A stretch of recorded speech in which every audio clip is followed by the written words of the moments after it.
আসসালামু আলাইকুম। আজ আমরা শিখব কম্পিউটার ওয়ালপেপার পরিবর্তন করা। মাউসের রাইট বাটন ক্লিক করতে হবে, পার্সোনালাইজে ক্লিক করতে হবে। এগুলো কম্পিউটারের নিজস্ব ওয়ালপেপার। এগুলোর ওপর ক্লিক করলে ওয়ালপেপার পরিবর্তন হবে।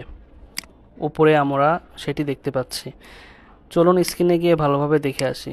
এই যে দেখুন পরিবর্তন হয়ে গেছে। এবার চলুন আমরা নিজেদের ডাউনলোড করা ছবি ওয়ালপেপার করা শিখি।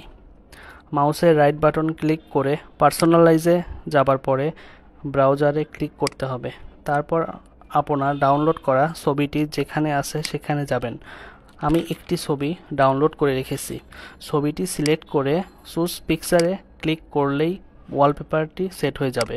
সবথেকে সহজ পদ্ধতি হলো যে ছবিটি ওয়ালপেপার করতে চান সেই ছবিটির উপর রাইট বাটন ক্লিক করে উপর থেকে 3 নম্বর অপশনটি সেট অ্যাজ ডেস্কটপ ব্যাকগ্রাউন্ডে ক্লিক করলে ওয়ালপেপারটি সেট হয়ে যাবে।